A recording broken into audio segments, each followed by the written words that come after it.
The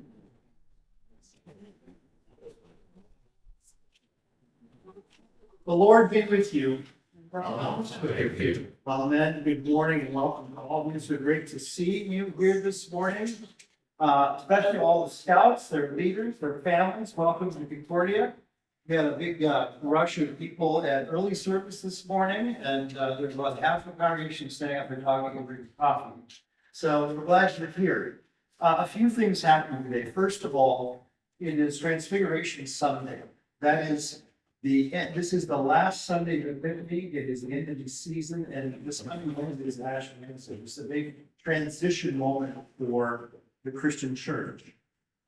Epiphany begins with the wise men and the star coming to worship Jesus, and then it's the baptism of Jesus. And this entire life and ministry has happened in the last 5 weeks.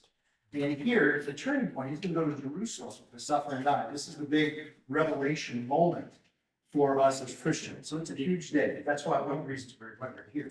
Today also is Scout Sunday here at Concordia. We've all only got some visitors. I'm going to talk about Scouts in a minute. We are celebrating the Lord's Supper, and with all the visitors today, the day out loud, our practice here at Concordia is that Lutherans believe that in the bread and wine, we receive the very body and blood of Christ for the forgiveness of sins. And so if you want forgiveness and you believe in these very, we certainly invite you to come and receive that gift. For the Scouts, sometimes it's like, oh, I go or not, what's the deal? And the answer is, if you've been instructed in your communion at wherever you go to church, and you want the body and blood of Christ for forgiveness, you're welcome to come up and receive that. If you're not been instructed and you're not communicating in regular church, you probably shouldn't do that here either. And so you guys can choose that. I don't know where you're at. If you want to receive a blessing, just walk out forward, wash your arms like this, and I will pray for you and give you a blessing as you come. So no pressure, but just so everybody's on the same page. Scout Sunday. Concordia Lutheran Church, as long as I've been a member here, over the last 20, 25, almost 30 years probably now, has sponsored Troop 431 in East Texas. Years ago, it was to meet up at the park in that little white church in that musty basement. I've been there. Happily, when we built this building, they moved here to be a part of this facility and be closer to us. This part of Concordia. So I'll talk a little bit more about the scouting movement at the end, other than just to say that Sir Robert Baden-Powell established this movement. It was a movement of young men, at that time young soldiers, military men, who wanted to live lives of character and have all the basic skills of life to survive, to be prepared, to be prepared daily. And a big part of scouting is not just starting a fire and building a tent, but it's to live upright and moral and heavenly lives. And the Holy Scriptures give us that guidance to live those kinds of lives that are honorable. And so today we're going to begin our service. The scouts are going to read for us the Scout Law, and we're going to hear where in the Bible it talks about those kinds of that kind of a moral code or ethical way of living their life. So welcome to the Scouts, their leaders, parents, and families. And I invite the Scouts to open our worship today with the litany on the Scout Law.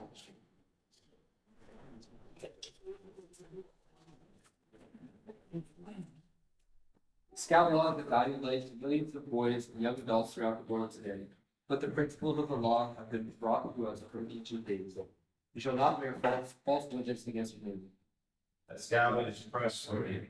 He who is faithful in a very little is faithful also in much. He who is dishonest in a very little is dishonest also in much. I'll just look at it. You shall not take vengeance or bear any grudge against the sons of your own people, but you shall love your neighbor as yourself. For the poor will never cease out of the land. Therefore I command you, you shall open wide your hand to your brother, to thy needy and to the poor in the land. Love one another with brotherly affection. Outdo one another and show honor. Behold how good and pleasant it is when brothers dwell in unity. Thou art friendly. Let no evil take common out of your midst, but only such as is good or edifying, as this occasion, that it may impart grace to those who hear. The scout is courteous. A righteous man has regarded for the life of his best, but the mercy and the wicked is cruel.